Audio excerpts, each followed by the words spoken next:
Halo rekan-rekan investor, kali ini saya akan membahas satu saham second liner yang berpeluang menjadi bagger di tahun 2022 ini. Saham itu adalah PT Steel Pipe Industry of Indonesia dengan kode saham ISSP. Pada tahun 2021 yang lalu, saham ini sukses bagger 230% dari harga permulaan 168 pas pembukaan awal tahun. Lalu pada saat penutupan akhir tahun 2021, saham ini sudah berada di posisi Rp398 per lembar saham. Nah, yang menarik, baggernya saham ISSP ini memang setelah saya analisa sesuai dengan kinerja fundamentalnya yang meningkat drastis dan konsisten selama 3 kuartal berturut-turut pada tahun 2021. Nanti saya akan jelaskan lebih rinci tentang hal ini, termasuk bagaimana prospek pemindahan ibu kota baru terhadap kinerja ISSP ke depannya. Maka dari itu simak sampai habis video ini karena masih akan ada banyak informasi yang menarik seputar ISSP. Tapi sebelumnya saya mau ingatkan, jangan Anda membeli saham hanya karena Anda menonton video ini. Pastikan Anda sudah mempunyai preferensi yang tepat sesuai dengan profil risiko yang bisa Anda terima. Dan perlu saya ingatkan bagi Anda yang belum subscribe, ada baiknya untuk Anda subscribe di channel ini dan nyalakan belnya sebagai bentuk dukungan Anda terhadap channel Leo Sumadi.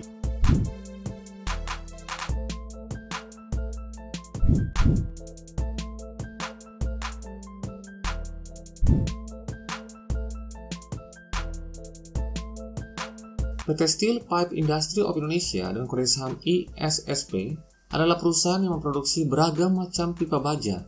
Perusahaan yang dikenal juga dengan nama Spindo ini sudah berdiri sejak tahun 1971.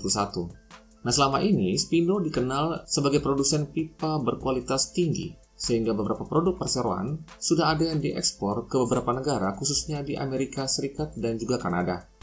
Beberapa produk pipa yang dihasilkan oleh Spindo antara lain ada pipa air.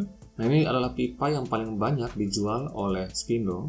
Ada juga pipa untuk struktur bangunan, pipa saluran minyak dan juga gas.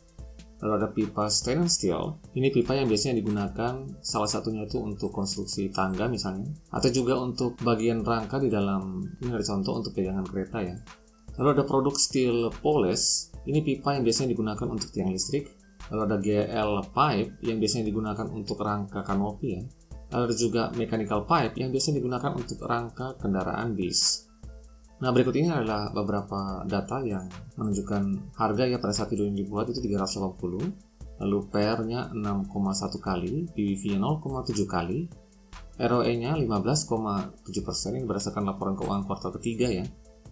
Lalu dividend yield-nya yang terakhir pada tahun 2021 lalu sebesar 1,55%. Terakhir memberikan dividen pada tanggal 5 bulan Agustus tahun 2021 sebesar Rp6 per lembar saham. Dan untuk kinerjanya ya, pada kuartal ketiga ini pendapatannya naik 40% dari yang tadinya 2,7 triliun menjadi 3,8 triliun. Lalu laba bersihnya meningkat 808% dari yang tadinya 49 miliar menjadi 445 miliar.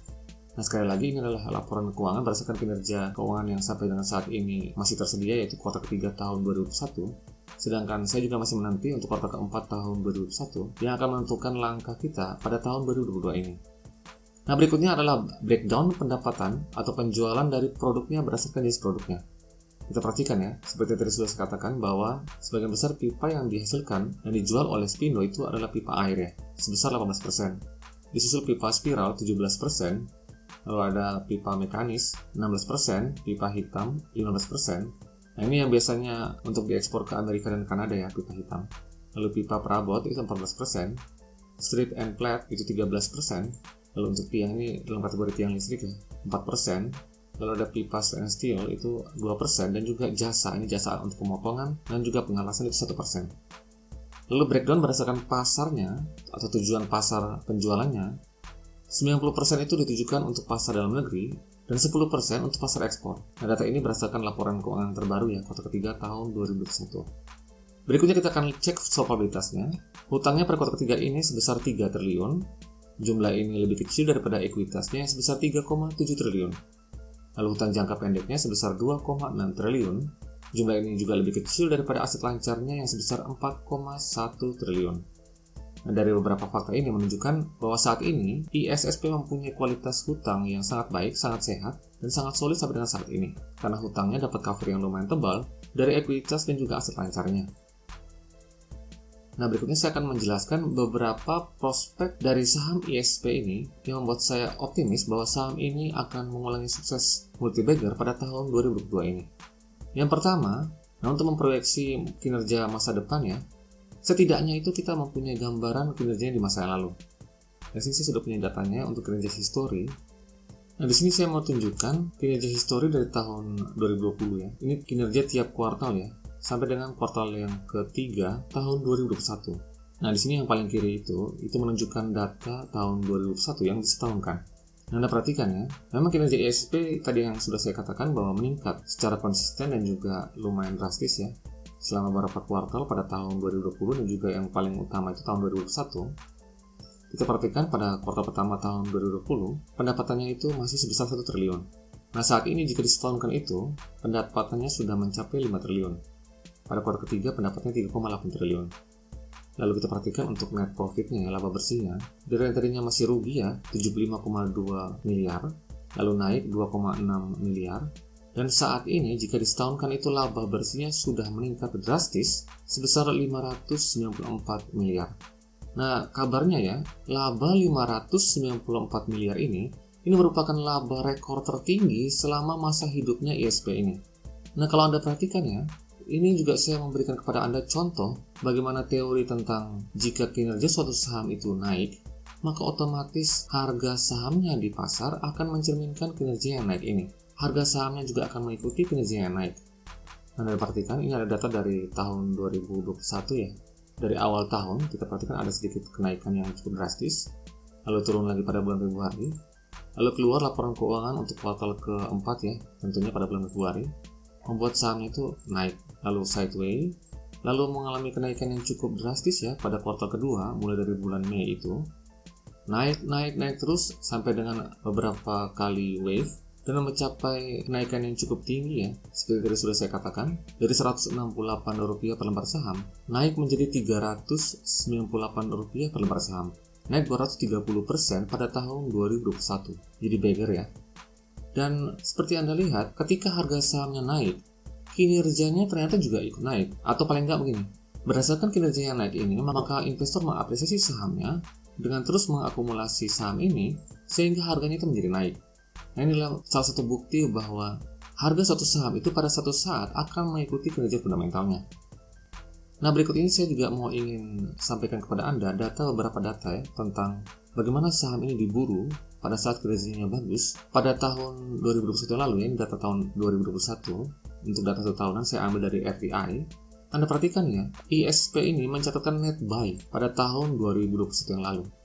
Dan kalau kita perhatikan rinciannya lebih dalam lagi, tapi sebelumnya saya mau tunjukkan dulu susunan pemegang sahamnya sampai dengan video ini dibuat. Nah, di sini ada PT Cakra Bakti Paraputra ya, itu pemegang saham yang mayoritas 55%. Lalu ada Bank DBS ya, Pemberton Asia Opportunities Fund, ini ada 6,68%. Lalu individual ya, di bawah 5%, tapi jumlahnya cukup banyak. Itu ada 2 orang ya, Kamtono Kosasih dan juga Sebastian Nathaniel. Yang menarik di sini, Anda perhatikan ya, saya sudah punya datanya untuk insider pada tahun 2021.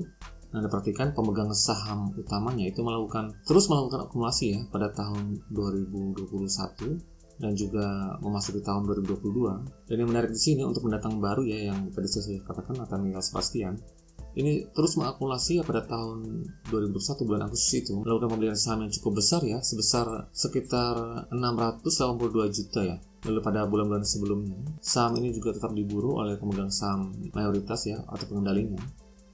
Nah, ini menunjukkan bahwa memang saham ini selain memang kinerjanya yang cukup bagus dan layak untuk terus diakumulasi, tetapi juga sepertinya saham ini juga mempunyai prospek yang bagus ke depannya, sehingga pemegang saham utamanya itu percaya diri untuk terus mengakumulasi saham ini, menanamkan investasi yang cukup besar pada saham ISP ini. Nanti saya akan jelaskan lebih lanjut lagi tentang prospek dari saham ISP ini ke depan. Nah, yang kedua yang perlu kita perhatikan dari saham ISP ini, Anda perhatikan ya, salah satu faktor kualitas fundamental dari ISP ini terletak pada penyediaan bahan bakunya. Hal ini penting ya, karena memang sebagian besar pokok pendapatan itu digunakan untuk pembelian bahan baku. Sehingga hal ini sangat penting untuk kita perhatikan. Anda perhatikan, ini ada data untuk tahun 2020 ya, Desember sampai dengan Maret tahun 2021. Ini data untuk pembelian bahan baku ya, sumbernya itu. Pembelian bahan baku ini dilakukan dari supplier di dalam negeri dan juga ada yang juga diimpor. Nah, yang menarik di sini, pada tahun 2020 ya, itu jumlah impornya masih lebih tinggi dibandingkan jumlah pembelian bahan baku di dalam negeri.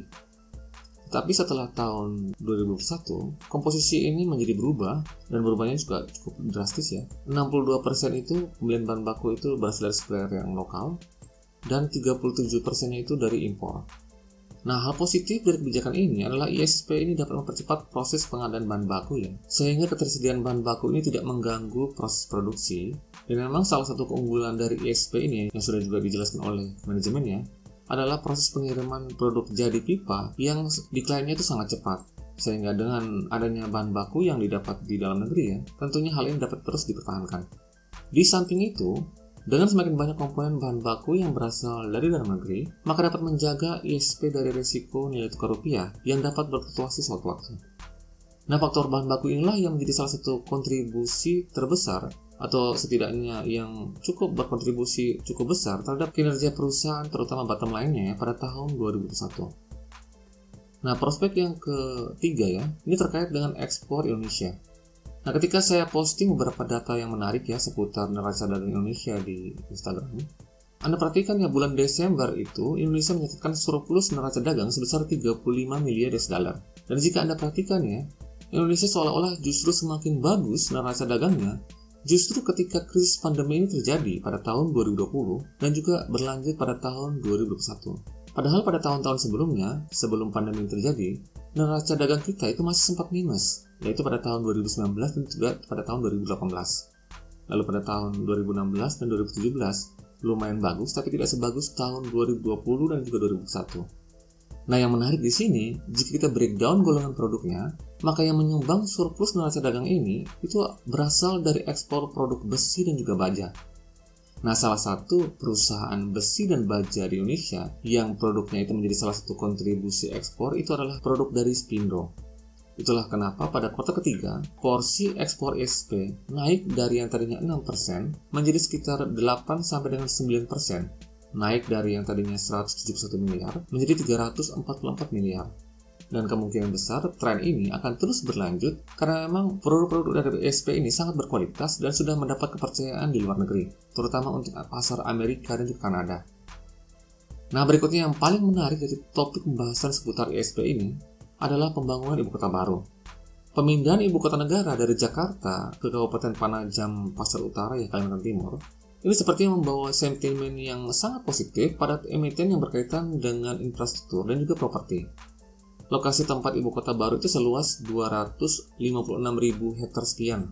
Nah, saat ini sebagian besar dari lokasi tersebut masih merupakan tanah kosong yang belum ada apa-apanya. Sehingga dibutuhkan pembangunan yang sangat besar yang bisa dikatakan pembangunan ini mulai dari nol. Nah, kabar terupdate yang saya dapatkan, untuk permulaannya pemerintah akan menganggarkan dana pertama untuk pembangunan infrastruktur seperti air, listrik, dan juga jalan. Nah, untuk air bersih saat ini memang sudah dimulai pembangunan bendungan ya dari tahun 2020 dan hampir selesai. Nah, terkait hal ini, Kementerian PUPR akan membangun seluruh jaringan air yang akan menjangkau semua kawasan di ibu kota negara ini. Jadi pemerintah sepertinya akan memulai pembangunan itu mulai dari bawah tanah ya. Kemudian di atasnya dibangun jalan dan juga tiang listrik untuk infrastruktur listriknya dan juga beberapa marga jalan. Baru setelah itu pembangunan gedung dan juga sarana kelengkapan kota. Sehingga dari rencana ini atau dari setidaknya gambaran ini, kita sudah punya sedikit prospek ya atau sedikit gambaran betapa besarnya kebutuhan akan pipa, baik itu untuk instalasi air, konstruksi pelengkap jalan, tiang listrik, dan juga marga jalan.